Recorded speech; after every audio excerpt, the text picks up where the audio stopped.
For 45 years, I taught my son only one thing about his father. That man walked out on us before you ever cut a tooth, Isaiah.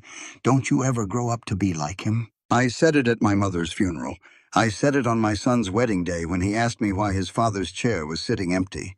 I said it so gently so many times that I thought I was giving him a gift, a shield, so no man could ever hurt him the way I believed I'd been hurt. I believed those words more than I believed in God. So when I sat on the dusty floor of my dead mother's attic and cut through the rusted hinges of a cedar chest she had forbidden me to touch my whole life, the thing that broke open in my chest was not my heart. It was 217 envelopes, tied together with an old shoelace, every single one addressed to me.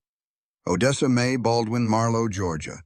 Every single one written in the hand of a man I had hated for nearly half a century. And not one of them, not one of those 217 envelopes had ever been opened.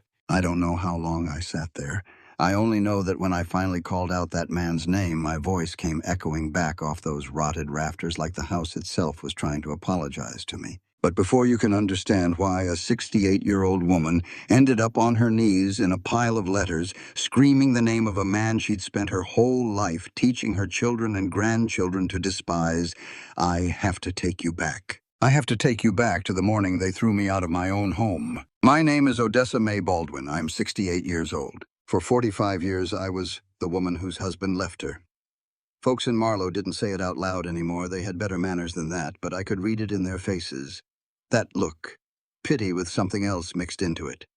Like a woman who gets left behind must have done something to earn the leaving. I let them think it. I let them think it for 45 years because I thought it too. But I have to start with the good things or you won't understand why losing them hurt the way it did. I want you to picture a little wood frame house on Cypress Road. Nothing fancy. Blue paint peeling off the boards, a porch that leaned a little to the left, and a screen door that had squeaked for 22 years because I kept meaning to fix it and never did. But it was mine. I rented it from old Mr. Ellison starting back in 2004, and I never missed a payment. Not one. He told me I could stay there as long as I liked. I sewed for the whole town, hemmed trousers, took in wedding gowns, sewed the last button back onto a man's suit jacket the morning of a funeral. My hands were 68 years old, but they still ran a straight seam. People would bring their mending set in my kitchen with a glass of sweet tea and tell me their whole life story while I took their measurements. 45 years in Marlow, and I knew the secrets of just about every family in that town. Every family but my own. I worked with these two hands from the time I was 23. In the daytime, I cooked in the cafeteria at Marlow Elementary. 31 years, I ladled tomato soup and grilled cheese to generation after generation of this town's children, including plenty of children whose mamas and daddies wouldn't so much as look at me on the street. At night, I sewed. I sewed until my eyes blurred and my fingers went stiff, and then I'd sit at my kitchen table with a cup of cold coffee and tell myself that tomorrow would be a little easier. 45 years, I told myself that every night. 45 years, I believed it only because I wouldn't let myself believe anything else. The people of Marlow were kind to me the way you're kind to a stray dog you've gotten used to seeing. They gave me work. They paid me fair. But when their daughters got married, they brought me the gown to fix and didn't invite me to the wedding. When there was a supper in town, I was the one who sewed the tablecloths, not the one who sat down at the table. I understood my place. I'd understood it for 45 years. That woman whose husband left. In a small southern town that isn't just a circumstance. It's a verdict. One nobody makes you stand trial for, but everybody's already handed down. And I had Naomi. Naomi is my granddaughter. My son, Isaiah's little girl. 7 years old, 2 braids in a gap right in front where a tooth had just come out. Every Saturday afternoon, that child would come running into my kitchen, climb up on a chair, and make me teach her to thread a needle. Her fingers were still clumsy, but she was patient. She had a patience her father never did. "Grandma," she asked me one afternoon, "how come I don't have a grandpa?" And I answered that baby the same way I'd answered her daddy 40 years before, in my gentlest voice. I told her that her grandpa was a man who walked away, that we didn't need him because we had each other. I believed every word. That is the cruelest thing I will have to live with for the rest of my days. Mr. Ellison passed on a morning in February. 91 years old, went in his sleep easy as you please. I went to the funeral. I sewed his last suit myself, and I cried real tears over that man. 3 weeks later, his daughter called me from up in Atlanta. A woman I had never once laid eyes on. She told me the land had been sold to a development company. She told me I had 60 days. I never had a lease on paper, just a handshake with a man who was now in the ground. In the eyes of the law, 22 years of paying my rent on time meant absolutely nothing. The company that bought the land was called Ashford Development. That name meant nothing to me then. There are a dozen Ashfords in Marlow. I had no idea that name had been sitting at the dead center of my entire life for 45 years, and I never knew it. I just thought another rich man wants to build something new on top of where folks like me used to live. So I did the only thing I knew to do. I called my son. Isaiah is 45 years old. He was born in 1981, that fateful year, though I didn't understand it yet. He is my pride. I raised that boy alone, working 3 jobs at once. Cooked cafeteria lunches by day, sewed by night, cleaned the church on Sundays. I did everything so he'd never be the boy with no daddy, in the way that made people cluck their tongues. And he made it. He has his own little construction company now, a fine house out in the new part of town, a shiny truck and shirts he keeps pressed sharp. He shakes a man's hand firm. When I told him about the eviction, I thought my son would be angry. I thought he'd say, "I'll take care of it, Mama." He was quiet a long moment on the phone. Then he said, "Mama, maybe this is a good chance to think long-term." Long-term, how? "There's a place out in Cedar Grove, assisted living. It's real nice, Mama. $4,200 a month, I can cover it. They handle the medical. You'd have folks your own age. You wouldn't have to break your back sewing anymore." I stood in my kitchen with a pair of shears still in my hand, and I felt the floor tilt underneath me. "You want to put me in a home? I want you taken care of properly."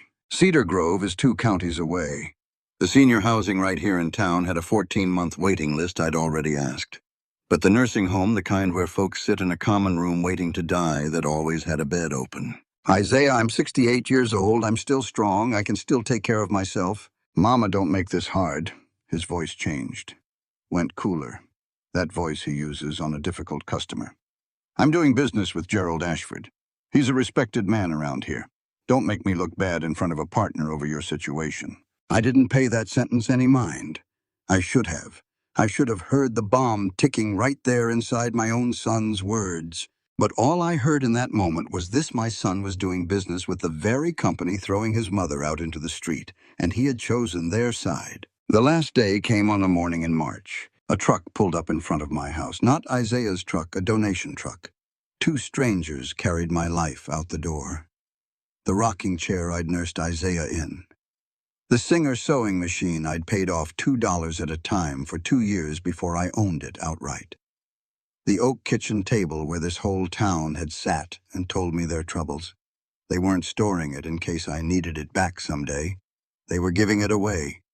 My son gave away my whole life like I was already dead neat efficient, done and gone before my smell could even fade out of the walls. Isaiah stood there supervising a cup of coffee in his hand, checking his watch. He took a business call while they loaded my chair onto the truck. He didn't look at me. "You can only keep the 1 suitcase, Mama," he said. "They don't have much room at Cedar Grove." I watched my rocking chair disappear behind the truck doors, and I asked my son a question. No mother should ever have to ask her child, "Where am I supposed to go, Isaiah?" "I already told you, my driver takes you to Cedar Grove this afternoon." "I'm not going to Cedar Grove." He turned and looked at me, then the first time all morning. And there was no cruelty in his eyes. It would have been easier on me if there had been. There was only tiredness. The irritation of a man who has come to see his own mother as a problem that needs to be handled and closed out. "Then what do you want me to do?" "I don't have a spare room. Don't make me the bad guy just because I'm being realistic." That's when I understood something that hurt worse than cruelty. My children didn't hate me. Hate takes feeling. They just found me inconvenient. I picked up my 1 suitcase, the 1 suitcase that held the rest of my life, and I started walking down Cypress Road. Behind me, I heard Isaiah say to one of the movers, "Light is talking about the weather. Give her a week, she'll come around to the home. She's got nowhere else to go."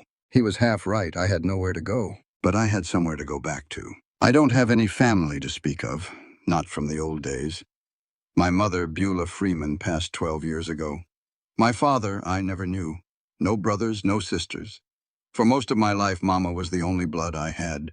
What I had was a friend, Pearl Dawson, my neighbor. 81 years old, 3 doors down. Pearl was the only soul in Marlow who never once looked at me with that pity in her eyes. When I told her what happened, she took my hand across her kitchen table and said, "Odessa, honey, you got any place to go?" And that's when I heard my mother's voice. My mother died in 2014. Near the end, when her mind had already started slipping from the years and the illness.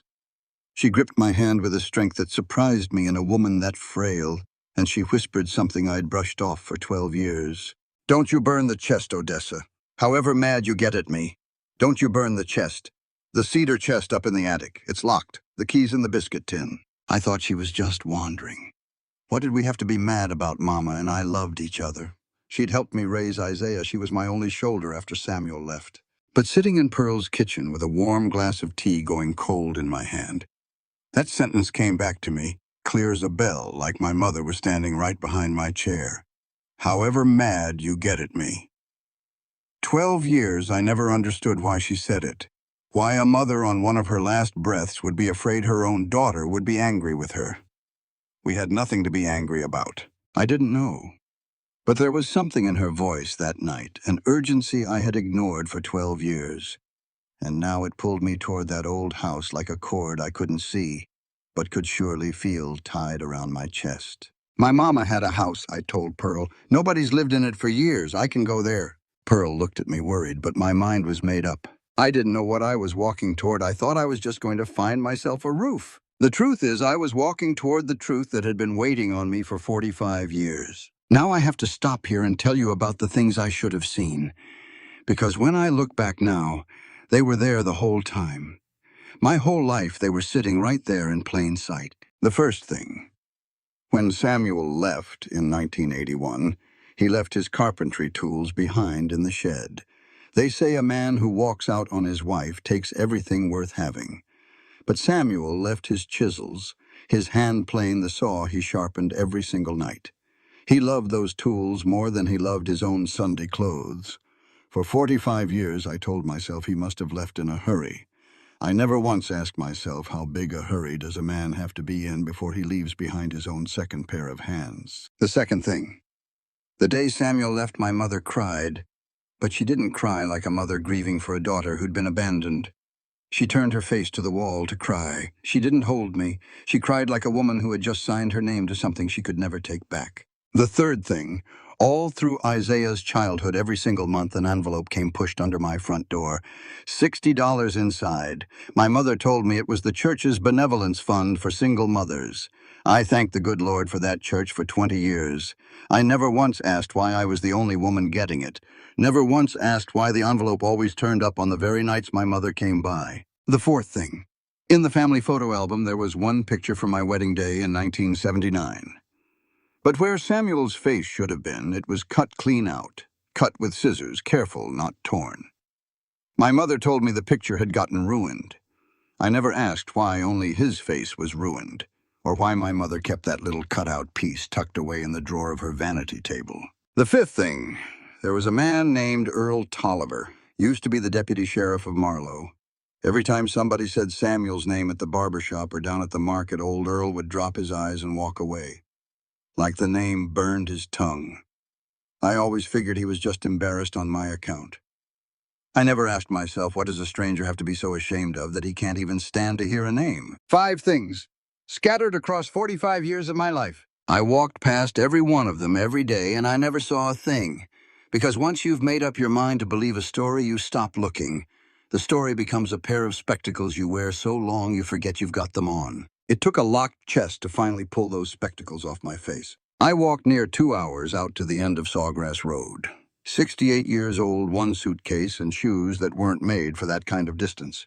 But I kept on walking. My mother's old house was still standing at the end of Sawgrass, empty for 12 years, sitting inside some tangled-up family trust nobody ever bothered with. The weeds came up past my hip. The porch roof had caved in on one side, but the house was still standing. The grass scratched at my legs. The front door was swollen shut, and I had to put my shoulder into it. Inside it was dark and damp, and it smelled of rotted wood and thyme. But I knew my way. I grew up in that house. The biscuit tin was still up on top of the kitchen cabinet, right where my mother always kept it. Inside, underneath a layer of loose buttons and rusted safety pins, was a small brass key on a tarnished string. I carried that key up to the attic. The chest was there, cedarwood brass corners buried under 12 years of dust. The very chest my mother had forbidden me to open, the very chest she'd begged me not to burn. I fit the key into the lock. It didn't turn. The key from the biscuit tin did not open the lock on my own mother's chest. I sat there a moment, my heart going hard, and a cold thought crawled up my spine. My mother had changed the lock. Somebody had changed the lock. This chest was not made to be opened. It was made to keep something in or to keep somebody out. I found an old pry bar down in the shed in the same box of tools a certain man had left behind 45 years before. And I set it against the hinges, and I pried that chest open. The hinges gave way with a sound like a bone breaking. The lid came up. A breath of old air rose into my face, cedar and thyme, and underneath it something I never expected. Lavender. My mother's lavender. She had lined the bottom of that chest with little sachets of it the same way she lined every drawer in her house. Even hiding a secret, she hid it careful. Gentle. Like a mother. There was no gold inside, no money, no jewelry. Just letters. Stacks of envelopes tied into bundles with shoelaces and rubber bands gone brittle with age. More than I could count with my eyes, a whole chest full layered, one on top of another, 217 faces of the same man looking up at me from the handwriting on the front. I counted them later. 217. Everyone addressed to me. I sat down hard on that attic floor. I picked up the top bundle. The handwriting slanted strong, a little clumsy, the hand of a man more used to holding a chisel than a pen. I knew that hand. I hadn't seen it in 45 years, but I knew it like I knew my own voice. Samuel! The anger came before the grief did. He wrote letters. He walked out on his wife and child, and then he sat somewhere and wrote letters, and my mother, out of love, I figured out of wanting to spare me the pain, hid them away so I'd never have to break my heart over them. I was going to burn the whole pile, right then. I didn't need to read the excuses of a coward. I stood up the bundle in my hand and I looked around for a match. And one envelope slipped loose from the stack, fell to the floor, and landed face up. The postmark stared right up at me. Chatham County, June 14th, 1983. I stood there frozen. 1983. Samuel left in 1981. Folks said he vanished. No address, no word, no trace. The whole town knew that story. My own mother told me he had disappeared like he never existed. And here was a letter he wrote to me. 2 years after he was supposed to have vanished off the face of the earth, mailed from Chatham County, 40 miles from Marlow. A real place. A place where he had sat and held a pen and written my name on an envelope. The man with no trace had left 217 traces. I did not burn a thing. I sat back down. My hands were shaking so bad I had to set the envelope on the floor just to keep it still enough to read the postmark twice. And I knew I didn't understand a thing yet, but I knew that the story I had believed for 45 years had just cracked right down the middle. I did not open that letter the first night. I did not have the courage. I carried the whole chest downstairs and set it in the old kitchen, lit a candle because the house had no electricity, and I sat and stared at it all night long like it was a thing that might bite me. By the time the sun came up, I opened the letter from 1983. I had braced myself to read an apology, an excuse, the words of a man who'd run off trying to talk his way out of it. There was none of that in there. The letter didn't apologize for leaving. It asked after us. It asked, was Isaiah walking yet? It asked, was our boy eating good? It said, I'm sending a little extra this month, honey, make sure you get it. It signed off.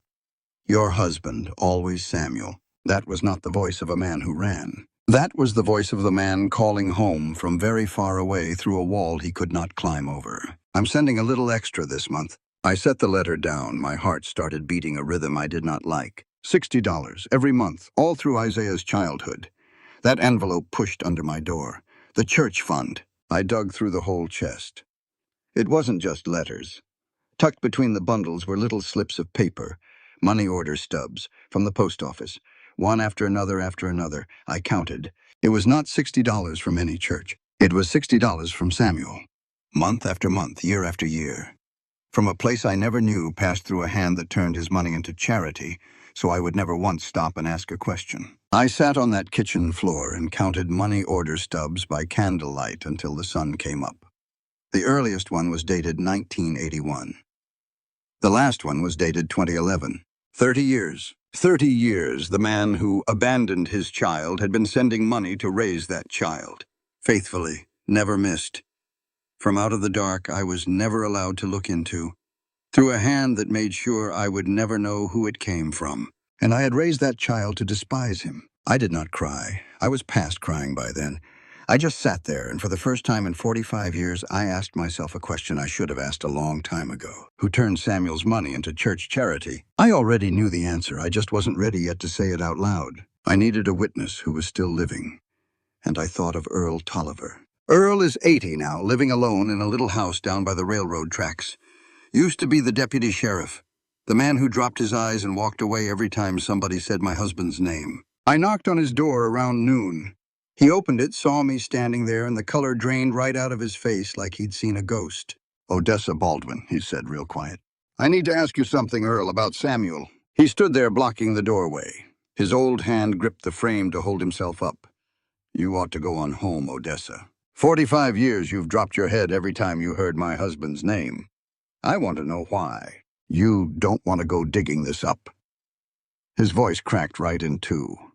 "There's people still living in this town, Odessa. There's names that don't get said out loud. You don't have the first idea what you're putting your hand into.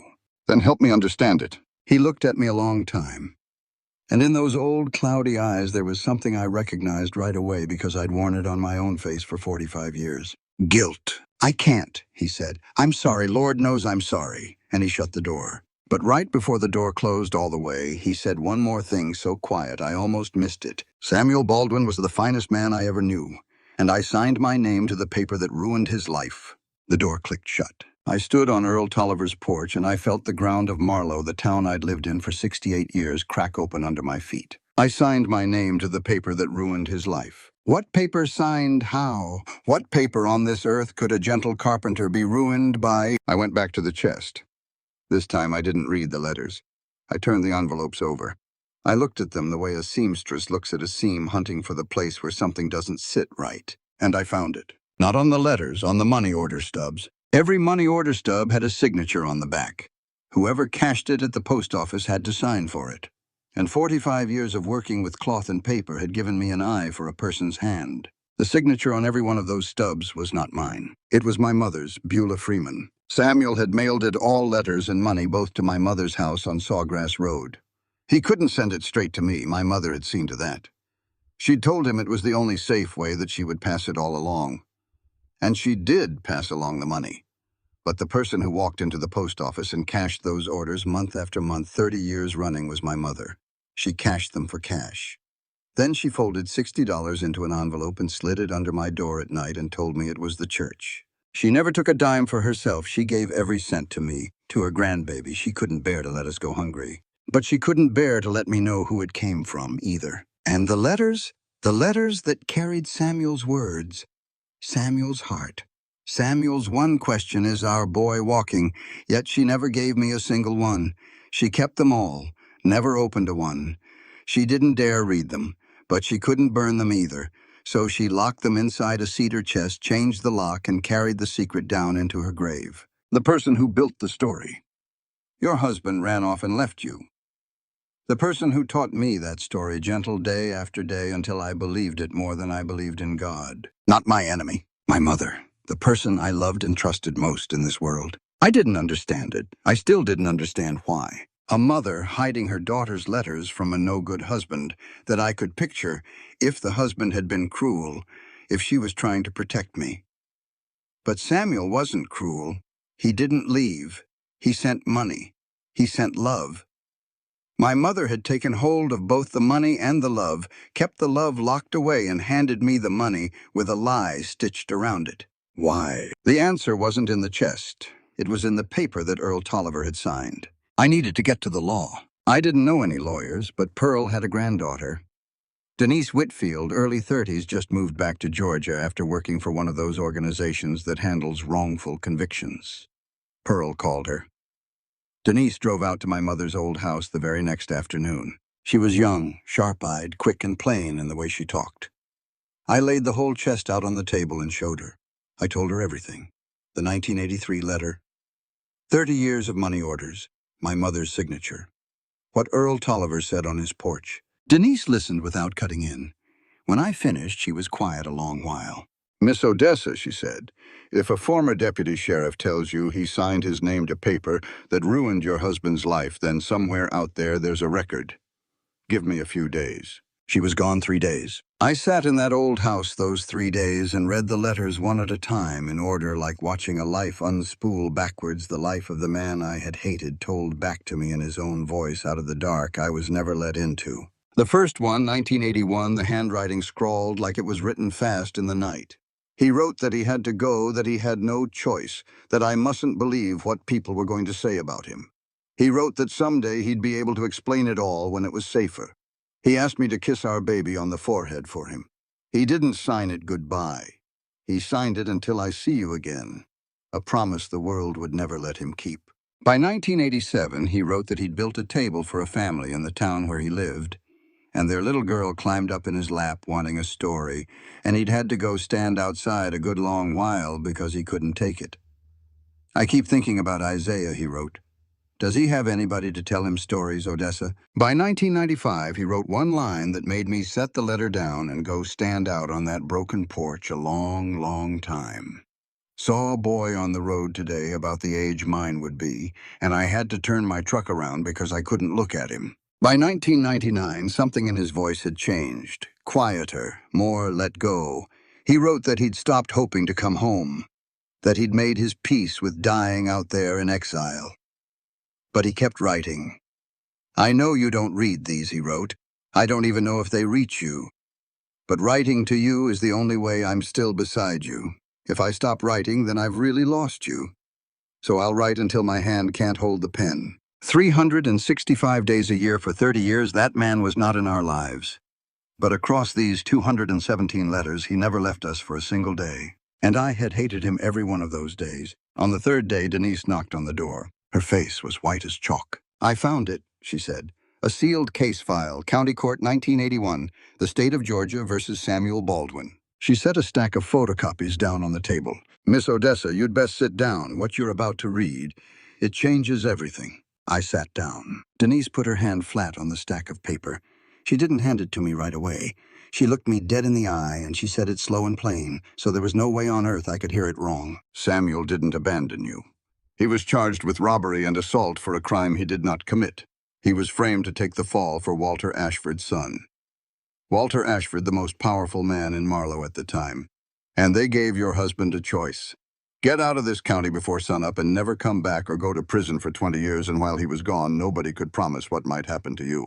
Or to the baby. The room went still. There wasn't a sound. Not the candle, not the wind. Just a white, enormous silence like the whole world had stopped breathing along with me. He left, so that we could live 45 years. Denise said one more thing. Just one, enough for me to understand it, not near enough to close the wound. Your mother knew. Beulah knew all of it. Walter Ashford made her sign a paper, kept her quiet, threatened to take her house, her land, everything she had. And she believed, and she was probably right to believe, that if your husband ever set foot in Marlow again, he would not live through the night. So she chose to keep her daughter safe, the only way she could see how.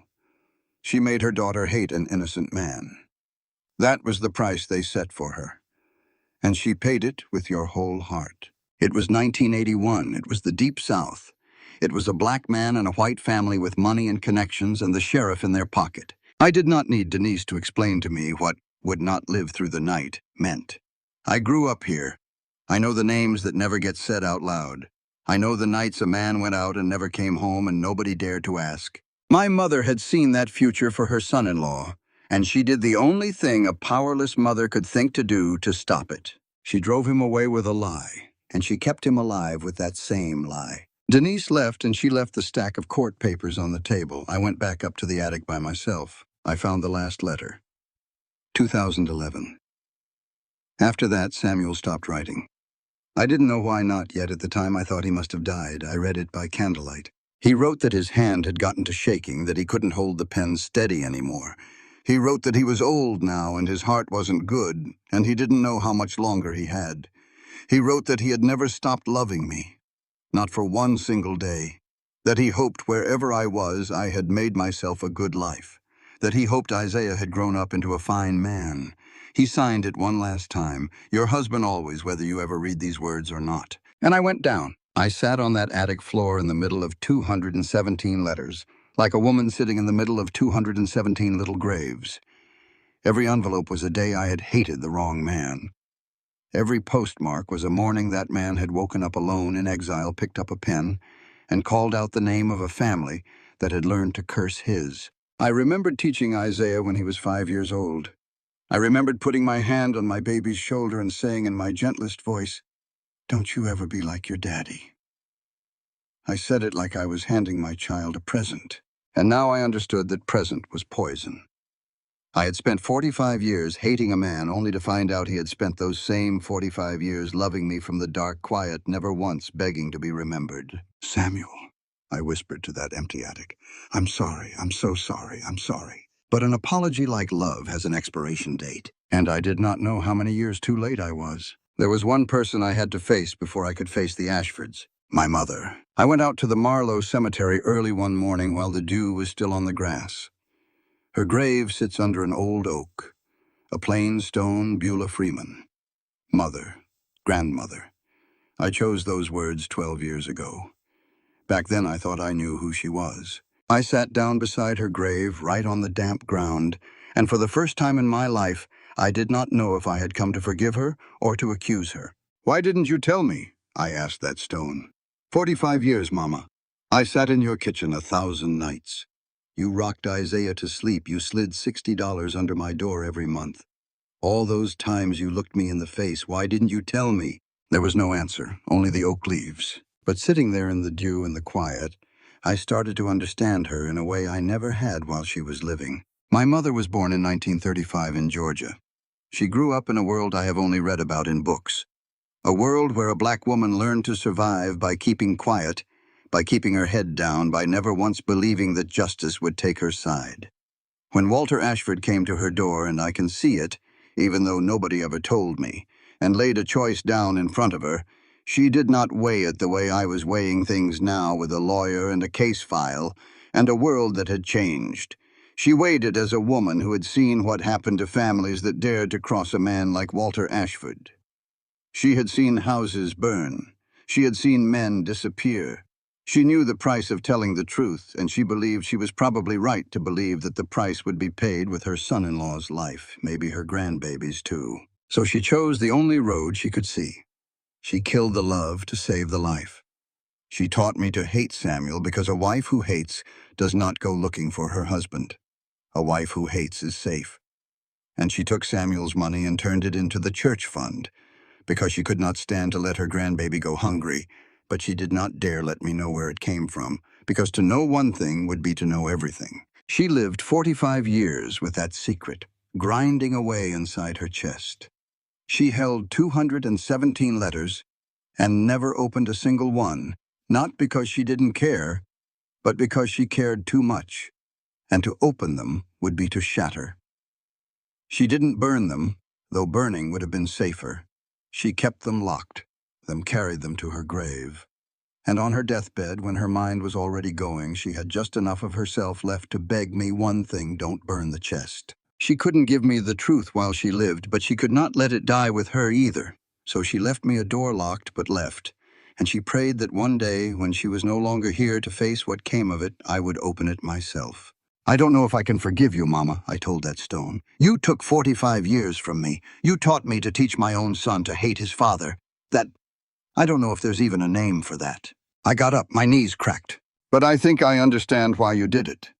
And maybe understanding is all I've got to give you right now. I'm going to bring Samuel home, Mama. I'm going to clear his name. And I'm going to try not to carry this anger the rest of my days.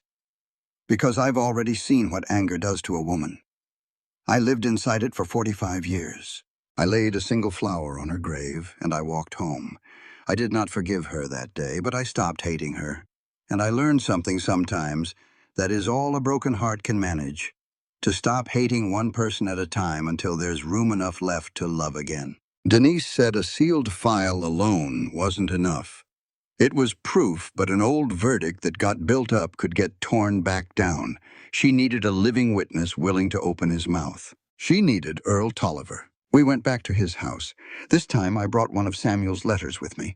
I didn't say a word. I just put it in the old man's hands. Earl read it. And that 80-year-old man broke down and wept like a child on his own front porch. "I was the youngest deputy on the force," he said, his voice all in pieces. "Walter Ashford told me to sign the report. Said your husband was at the scene, said he'd done the beating. I knew it was a lie. I was there that night. The man at that scene was Ashford's boy, drunk beat a man half to death in a fight. But Walter, he owned this whole town. He owned me. He said if I didn't sign, I'd lose my job, my house, and worse. I had a wife, little children." He looked at me. "I was a coward, Odessa, for 45 years. But if you'll give me the chance, I'll stand up in front of anybody and tell the truth. I'm near the end anyhow. Least let me die without carrying this." Denise took his statement, signed notarized legal. And then she told me one more thing. Walter Ashford had died 15 years ago. You cannot put a dead man on trial. But the Ashford family was still here. And the company throwing me out of my home, Ashford Development, belonged to Walter's grandson, Gerald Ashford, the man my son was doing business with. I asked for a meeting at the offices of Ashford Development. I brought Denise the case file and a stack of Samuel's letters, and I asked for Isaiah to be there. The Ashford offices sit on the top floor of the newest building in Marlowe glass from floor to ceiling, looking down over the whole town. From up there, I could see Cypress Road. I could see the spot where my house used to stand. I wondered if Gerald Ashford ever looked down from that room and knew that half of what he could see was built on what his grandfather had taken. Gerald Ashford was about my son's age. Expensive suit, expensive watch, the smile of a man who is never lost. He greeted me polite, called me Mrs. Baldwin, poured me a glass of water with his own hands. He had that smooth courtesy of people who use kindness as a tool. Isaiah sat next to him, next to his partner, not next to his mother. My son looked at me with a kind of irritation, like I was some confused old woman come to smear mud on his business in front of an important man. "Mrs. Baldwin," Gerald said, patient. "Isaiah says you wanted to talk about the parcel. I understand moving on isn't easy, and I promise you we'll do everything we can." "I didn't come here to talk about the land," I said, and I set the case file down on his shining glass table. Then I told it, all of it, to both those men at once, slow, leaving nothing out, in the even voice of a woman who had waited 45 years to speak. I told them about the night in 1981, about Walter Ashford's son drunk beating a man near to death in a quarrel. About how Walter Ashford, the most powerful man in Marlowe with the sheriff in his pocket, could not let his boy go to prison. About how he needed somebody else to carry it, and he chose the easiest one to make carry it, a gentle black carpenter with no power, no name, nobody to stand up for him. I told them about a false report and a signature squeezed out of a young deputy named Earl Tolliver. I told them about the choice they laid in front of Samuel: be gone from this county by sunup and never come back or spend 20 years in prison, while nobody could promise what would happen to his wife and child. I told them about 217 letters, about 30 years of money orders, about a mother forced to teach her own daughter to hate an innocent man just to keep him alive. The glass room went dead quiet. Far down below, the town of Marlowe went on about its morning, not knowing a thing. Gerald Ashford's face went pale, one sentence at a time. By the end, he sat very still, both hands flat on the table, and I saw in his eyes a thing I had not expected. He truly did not know. A whole family had built its good name on a secret the next generation was never even told. He'd grown up worshipping a grandfather he never knew the truth about. "I didn't," he started, then stopped. "My grandfather, I didn't know about this. I swear to you I didn't know." "I believe you," I said, "but not knowing doesn't mean you don't owe. You're sitting up here on the top floor of this town, in a company that carries your family's name, built on land your grandfather took by destroying men like my husband.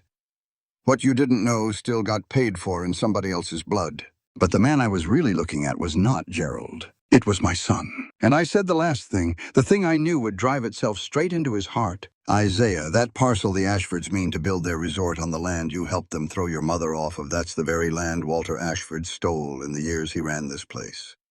And for 6 years now, you have done business and made money and shaken hands with the very family that destroyed your own father. You taught your daughter Naomi that her grandfather was a man who walked out, same as I taught you. We did it twice, Isaiah. 2 generations. The same lie, the same innocent man. Isaiah sat frozen. I have seen my son angry. I have seen him cold and proud and far away. But I had never seen his face break the way it broke then. The mask of the successful man fell off, and underneath it was a 5-year-old boy who once asked his mother why his daddy's chair was empty. My father was innocent, he whispered. More than innocent, I said. Your father was the finest man I ever knew, and I taught you to hate him. My son put his head down on his business partner's table and he wept. That night Denise called. Her voice was shaking. Miss Odessa. He went by another name out there to stay hid, but a man can't change the name on his army record or his social security. That's how I found him. Samuel Baldwin. He didn't pass. I had to grab hold of the back of a chair. He's 74 years old in a veterans care home 2 counties over near Chatham. His heart's real weak, ma'am. They say there's not much time, but he's alive. He stopped writing in 2011, not because he died, but because his hand had gotten to shaking too bad to hold a pen. Isaiah drove. I sat up front holding the wedding photograph in my lap, the one with the face cut clean out where I'd found the little cutout piece in the drawer of my mother's vanity and taped it back into place. In the light of the oncoming cars, you could barely see the seam. Barely. 45 years later, that man's face was finally made whole again, even if it took a scar to do it. We drove through the night 2 hours down dark country roads. Neither of us said much. There are silences that hold more than any words. But halfway there, Isaiah spoke, his eyes still fixed on the dark road. I hated him my whole life, Mama, he said quiet. I taught Naomi to hate him. I stood at my own wedding and looked at that empty chair and I hated him. Now I've got to walk into that room and say what? Sorry I hated you for something that wasn't your fault. Where do I even start? I looked at my son, the man who'd put me out on the street a month ago now, driving 2 hours through the night to meet a father he'd never known. You don't start with an apology, I said. You start by walking in. That's the thing your daddy and I were never once allowed to do in 45 years, just walk into the same room together. So you walk in. The rest will come. We got there near dawn. A low, clean, sorrowful building the way every care home is sorrowful. A nurse walked me down the hall. Isaiah stopped at the door. He couldn't make himself go in yet. 45 years of hate doesn't melt in one night. I went in alone. There, in the room with his back to the window, sat a 74-year-old man in a wheelchair. Hair gone white. Shoulders thin. The hands that once held a chisel now resting still in his lap, trembling just a little. I stood in the doorway holding a yellowed wedding photograph in my shaking hands. Samuel, I said, it's me. He didn't turn around right away. His shoulders went tight. Like a voice he'd waited 45 years to hear had finally come, and he didn't dare believe it. Then, slow, he turned the wheelchair around. He looked at me, old eyes gone cloudy wet, and I knew he knew me. Through all those years, through everything time had taken from us both, he knew me.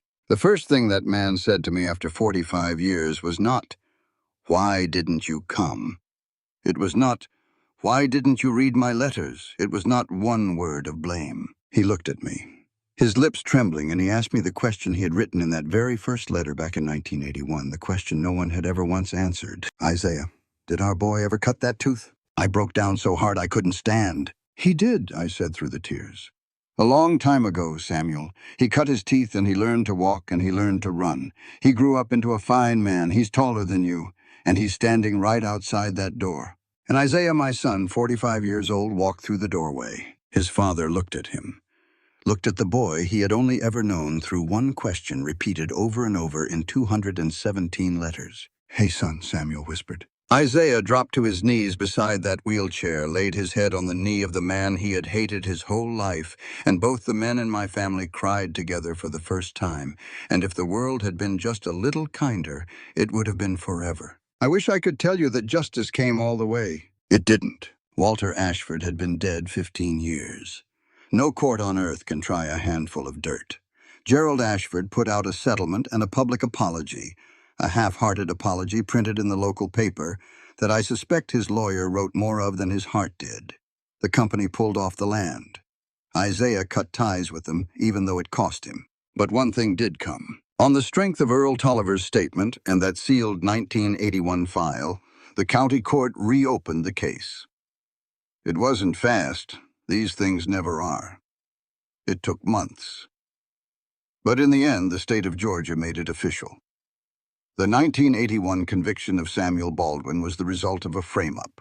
His name was cleared.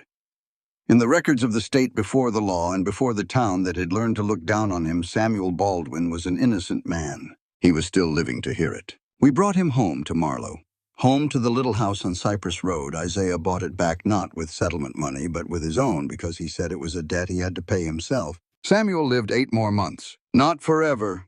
I once begged the Lord for forever. But 8 months is what we got, and I have learned that a body should never look down on 8 months. Those 8 months, I wheeled him out onto the porch every morning to watch the sun come up over Cypress Road. He liked to sit there with a cup of coffee he wasn't really allowed to have much of on account of his heart listening to that screen door squeak, the one I'd been meaning to fix for 22 years. "Don't you fix it," he told me. "I like that sound. That's the sound of a house that's got somebody living in it." Some evenings I read his own letters out loud to him, the letters he never knew I now knew by heart. He got bashful as a boy. "I wrote so clumsy," he'd grumble, but he listened to every word, and there were parts where he'd cry, hearing his own loneliness read back to him by the very woman it had been reaching toward for 30 years. Isaiah came every day after work. He learned to call that man Daddy the first time it stuck in his throat. And by the 3rd month, it came as easy as if he'd said it his whole life. And I got to watch the thing I thought I had stolen from this family forever, a grandfather with his granddaughter on his knee. Samuel taught Naomi the difference between oak and pine, and that child, 7 years old, 2 braids a gap, where her tooth used to be called every kind of wood, the brown wood, and he laughed till he cried. She sat on his knee for hours, and he told her the stories he'd spent 45 years with no one to tell. Samuel passed on a quiet morning the following spring in his sleep in the house on Cypress Road with my hand in his. We buried him in Marlow, under his own true name, not the false one he'd lived under for 45 years. On the stone I had them carve exactly who he was, so nobody could ever tell a different story about him again. Samuel Baldwin. Faithful husband, father, innocent. He never left us. The whole town came to the funeral, even the ones who had looked down on him and on me for 45 years. The women who'd brought me their wedding gowns to fix and never invited me to the wedding. The men who'd dropped their eyes and walked away when they saw me at the market. They came dressed in their best, heads bowed, and a few of them took my hand and stammered out apologies 45 years too late.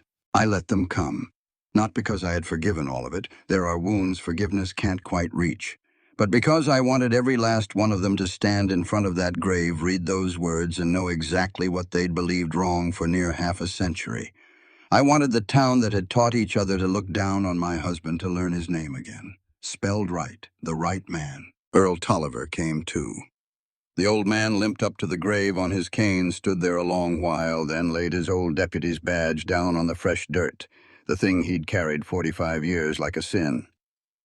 "I'm giving this back to him," he told me, tears running down every wrinkle. "It never was mine, not since the day I signed that paper." He passed 3 months later. I believe he went a little lighter. Gerald Ashford didn't come to the funeral, but he sent a wreath, and with it a check I never asked for. I used it to start a scholarship in Samuel's name for young black children in Marlow who want to learn a trade. I think he would have liked that. A craftsman leaving other craftsmen a start he never got to have. I still teach Naomi to sew every Saturday afternoon. The cedar chest sits in my living room now. Inside it, I still keep all 217 letters, every one of them read now, one at a time. On the wall, I hung the wedding photograph from 1979, the one where Samuel's face was once cut out, now made whole again. The other day, Naomi asked me, her little fingers working at threading a needle, "Grandma, how come Grandpa was gone so long before he came home?" I set my needle down. I thought about my mother Beulah, the woman I both loved and never fully understood. who lied to me because she loved me and carried it to her grave. I thought about how easy it is to hate, and how hard the truth is to find, and why it takes a whole locked chest to see the thing that was sitting right in front of you for 45 years. Your grandpa never went anywhere at all, baby, I said. He just loved us from a place I wasn't allowed to see for 45 years. Then I took that child's hand in mine, and I taught her to sew one straight, strong seam, the kind that holds a thing together even when the whole world is trying to tear it apart. Because there's one thing I want that little girl to carry her whole life. One thing it took me 45 years and a chest full of letters to learn. The truth has no expiration date. Only the human heart does.